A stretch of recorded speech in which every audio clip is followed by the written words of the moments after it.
Hello everyone, कैसे हैं आप सब। मैं नीतीश कुमार एक बार फिर आप सबको पीहू मैथ्स वॉरियर चैनल में स्वागत करता हूं।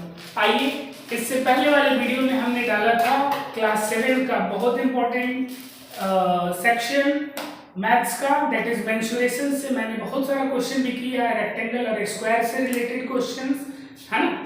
आज हम लोग उससे आगे का क्वेश्चंस देखेंगे। उम्मीद है आपको अच्छा लगेगा, पसंद आएगा। आइए कुछ क्वेश्चंस को देखते हैं, आज की क्लास को स्टार्ट करते हैं। ठीक है, ये क्वेश्चन है आरएसएस का, क्लास 7 का, है ना। ये पेज नंबर 228 का है, पेज नंबर 228। क्वेश्चन ऐसा है कि एबीसीडी इज ए स्क्वायर। चलो ठीक है भाई, ये एग्जाम्पलर क्वेश्चन है। एग्जाम्पलर क्वेश्चन मैं बार बार कहता हूं अपने बच्चों को कि जरूर बनाएं।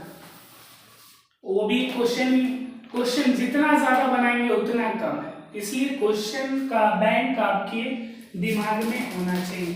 जैसे पैसे का बैंक होता है, वैसे ही इसका भी करेक्शन होना चाहिए। इसका एरिया दे रखा है आपको 36 सेंटीमीटर स्क्वायर, यानी area of square A B C D वो दे रखा है 36 सेंटीमीटर स्क्वायर। अच्छा, ये स्क्वायर है, इसका मतलब 90 90 90 90 दोनों डायगोनल इक्वल, चारों साइड इक्वल। मैं बार बार एक ही चीज बता रहा हूँ। आगे बढ़िए, कहता है कि तब एरिया क्या होगा जब उसके मिड पॉइंट के चारों साइड के मिड पॉइंट को मिलाएंगे तो जो मिलेगा ना फिगर, उसका एरिया क्या होगा। तो इस साइड का मिड पॉइंट मान लो ये, इस साइड का मिड पॉइंट ये, इस साइड का मिड पॉइंट ये, इस साइड का मिड पॉइंट, तो मैंने मिलाया तो ये भी एक स्क्वायर बनेगा। Yes sir. तो जो मान लो इसका नाम पी क्यू आर एस, जो पी क्यू आर एस मिला उसका एरिया क्या होगा, और ये बड़े वाले का दिया है। Yes sir. तो बाबू आप बताएंगे, जब एरिया ऑफ स्क्वायर दिया है तो मान लीजिए साइड ए है, यस सर। तो ये भी ए, चारों है। बोलिए। Yes sir. तो आप बताइए, साइड इंटू साइड होता है एरिया। Yes sir. तो साइड का स्क्वायर हो गया एरिया, तो a equals to under root 36, that is 6 centimetre. यानी पता चल गया बाबू कि ये भी 6 सेंटीमीटर का है, ये भी 6 सेंटीमीटर का है, ये भी है, ये भी है। अच्छा, आप बताइए बाबू, जब ये 6 का और इसका मिड पॉइंट है तो ये 3 सेंटीमीटर का, ये 3 सेंटीमीटर का होगा। ये 6 सेंटीमीटर का है और ये मिड पॉइंट है, तो ये 3 सेंटीमीटर सब होगा। Yes sir. बहुत अच्छा समझ रहे हो आप लोग, बहुत अच्छा। अच्छा, मैंने ये भी बताया था कि ये राइट एंगल ट्रायंगल होता है। Yes sir. 90, चूंकि स्क्वायर है तो सारे तो 90 होंगे ना, तो किसी एक ट्रायंगल में ले लो, एस ए पी में देखो, तो ये 90 और 90 सॉरी 3 और ये 3 और 90 के सामने वाला ये हाइपोटेनस है। तो देखो तो वहां से हाइपोटेनस निकल जाएगा। In right triangle S A P सबको दिख रहा है। Yes sir. वैसे ही एस ए पी ले लो, या पी बी क्यू ले लो, या क्यू सी आर ले लो, या आर डी एस ले लो, कुछ भी ले, बात वही। तो देखो तो एस पी का स्क्वायर यानी हाइपोटेनस का square is equals to perpendicular का स्क्वायर प्लस बेस का स्क्वायर होगा। यस 3 और 3 तो इसका स्क्वायर, 90 के सामने वाला हाइपोटेनस होता है। Yes sir. और यही मुझे चाहिए। अगर मुझे एसपी मिल जाए उतना ही तो पीक्यू होगा, उतना ही तो एसआर होगा, उतना ही तो आरक्यू होगा, और उसका साइड मिल गया तो उसका area side into side answer हो जाएगा। वही मेरा मकसद है लिखा, एसपी निकालना। वैसा ही ये हो जाएगा, ये हो जाएगा, ये तो ये हो जाएगा 3 3 जा 9, 3 3 जा 9, 9 9 18। तो एसपी मेरे को चाहिए ना। यस एसपी स्क्वायर आया ये, तो एसपी क्या होगा, under root 18, that is 2 root 3 root 2। अब आप कहोगे कि कहां से आया, तो मैंने बोला था स्क्वायर रूट निकालने के लिए प्राइम फैक्टर करो, 2 9 3 3। तो आप ये 2 3 का पेयर बन तो गया यस सर और ये अकेला घर में तो देखो अकेला तो ये सेंटीमीटर आ गया है ना। यस आपका ये साइड आया तो एरिया क्या हो जाएगा, देयरफॉर एरिया ऑफ जो स्क्वायर मिला SPQR वो क्या होता है, साइड इंटू साइड। तो कह सकते हो साइड क्या है SP इंटू PQ, दोनों सब तो बराबर ही है। तो ये कितना कितना 3√2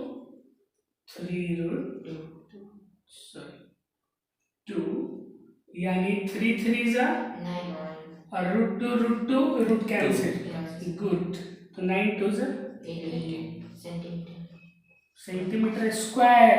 ये कभी देना नहीं सेंटीमीटर भूलना स्क्वायर। क्योंकि ये है एरिया। तो यही आंसर आ गया, यस सर बहुत आसान। यस तो उम्मीद है आप सबको समझ में आया होगा। चलिए कुछ इस क्वेश्चन को नोट कीजिए, अदरवाइज आप स्क्रीनशॉट भी ले सकते हो, बाद में भी इसको लिख सकते हो। आइए, उम्मीद है आपको सारी क्वेश्चन मेरी बात समझ में आ रही होगी। अगला क्वेश्चन देखते हैं इसी पे best.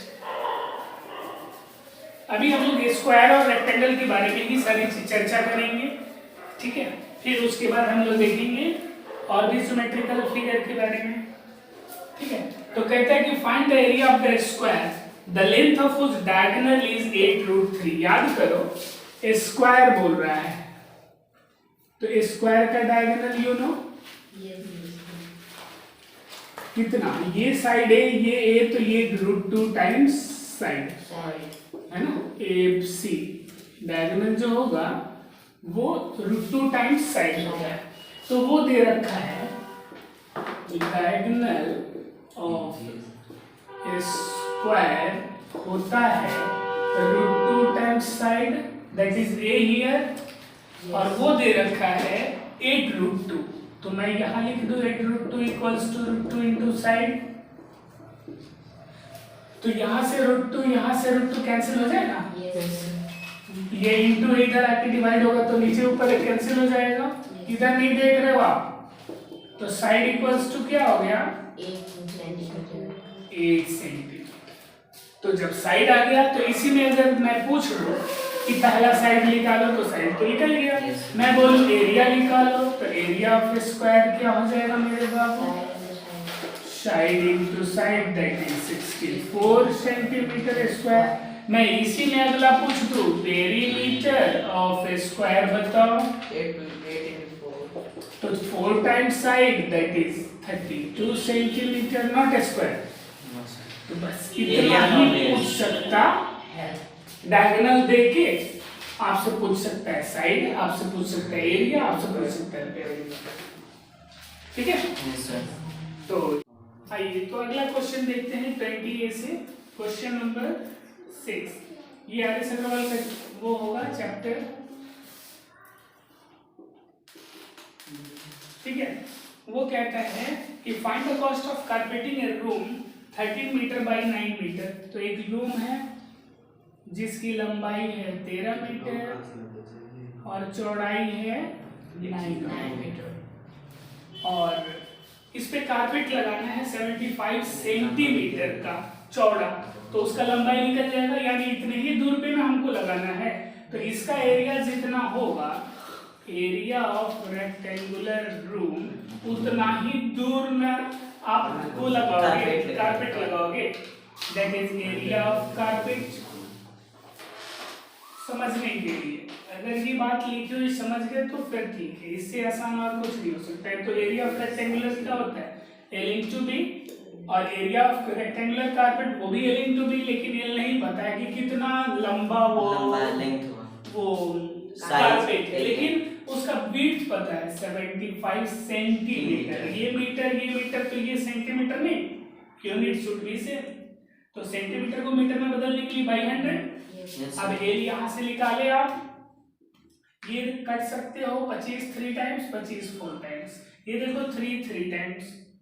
Yes sir equals to में सामने सामने भी कटता है, इक्वल्स टू में। यस सर तो 33 जा 39 39 into 4, ये मल्टीप्लाई हो जाएगा क्रिस क्रॉस, तो 13 इंटू 3 इंटू 4 ये आ जाएगा 156 क्या लेंथ है तो मीटर, क्योंकि आपने मीटर में बदला ना सेंटीमीटर नहीं। तो आप बताओ लेंथ आ गया। अब उसके पे क्या करना है, जो कारपेट लगाना है उसका पैसा भी तो लगेगा, खरीद के लगाएंगे। तो वो कैसे चार्ज कर रहा है दुकानदार, 105 रुपीज पर मीटर, यानी पर मीन्स एक मीटर का 105 रुपया। तो जितना मीटर लंबा होगा उतना मीटर उतना इंटू 105, तो टोटल पैसा खर्च हो जाएगा उसको लगवाने में। टोटल कॉस्ट रिक्वायर्ड, जरूरत कितनी होगी टोटल कॉस्ट, तो दैट इज 156 इंटू 105, तो जितना आएगा 16,380 रुपया। आप मल्टीप्लाई कर सकते हो, ये बताने की जरूरत नहीं है, ये रुपया आंसर हो जाएगा। तो उम्मीद है आपको समझ में आया होगा। ऐसे और भी बहुत सारे क्वेश्चन करेंगे, इसको नोट कीजिएगा। आइए अगला क्वेश्चन देखते हैं, कुछ इस तरह का, बहुत इंपॉर्टेंट और आपके कॉम्पिटिटिव पॉइंट ऑफ व्यू से आपसे पूछ सकता है कि find the length of the largest pole that can be placed in a hall of length breadth height दे दी। यानी जब भी लेंथ ब्रेथ हाइट दे दे तो उस तरह के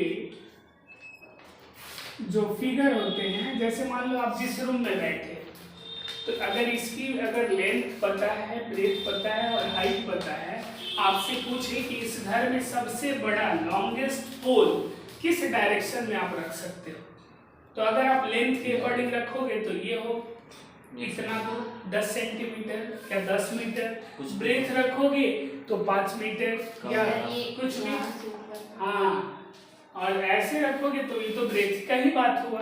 इसलिए एक इस कोना एक उस कोना, तो ये सबसे बड़ा, जिसका नाम होगा डायगोनल। तो जब भी लेंथ ब्रेथ हाइट दे, हाइट तो आप इसके ये बोर्ड के आगे होगा, मैंने बेस में बताया था थ्योरी में, और या तो अंदर होगा, उसको आप दिखाओगे नहीं, तो उसका डायगोनल आप निकाल दोगे। क्या निकाल दोगे? डायगोनल। तो डायगोनल क्या होता है, अगर ये लेंथ है ये ब्रेथ है तो 90 के सामने हाइपोटेनस यही डायगोनल होता है। तो ये कितना होता है, L square plus B square under root.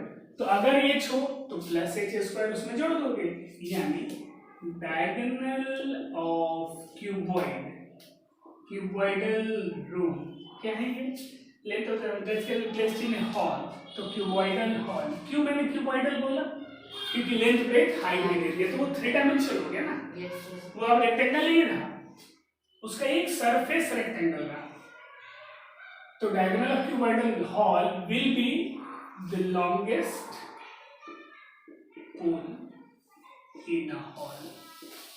समझने के लिए यही लॉन्गेस्ट पोल कौन होगा, डायगोनल, और वो क्या होता है, under root L square plus B square plus H square. ये एल स्क्वायर बी स्क्वायर अगर समझ गए यहाँ से, तो एच स्क्वायर जोड़ देना है, ये याद रहे, इसलिए मैंने ये सीन बताया। तो वैल्यू पुट करो, अंडर रूट एल स्क्वायर का मतलब 10 का स्क्वायर प्लस 10 का स्क्वायर प्लस 5 का स्क्वायर, तो बस सॉल्व कर दो, you will get answer 100 plus 100 200 और प्लस 25, तो 225 15 का होता है, 15 15 225, तो 15 सेंटीमीटर का क्या हो जाएगा, पोल हो जाएगा। कोई दिक्कत? आइए अगला क्वेश्चन देखते हैं, क्वेश्चन नंबर 13। ये क्वेश्चन था 9।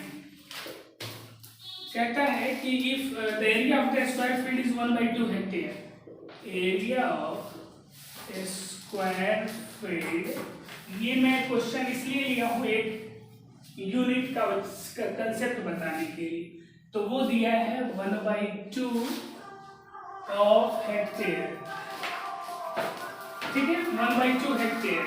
तो find the length of the diagonal, इसका डायगोनल पूछ रहा है, तो आप बताएंगे एरिया ऑफ स्क्वायर फील्ड क्या होता है, साइड इंटू साइड, तो ये हो गया हाफ इंटू, अच्छा ये हेक्टेयर है, तो 1 हेक्टेयर में कितना मीटर स्क्वायर, 10,000 मीटर स्क्वायर, इसीलिए मैंने ये क्वेश्चन, तो इतना मीटर स्क्वायर हो गया, तो यहाँ पे आप लिख लेंगे 1 hectare is equals to 10,000 metre square. इसलिए मैंने ये आपको बताया, ये इंपॉर्टेंट है, जरूर याद रखिए।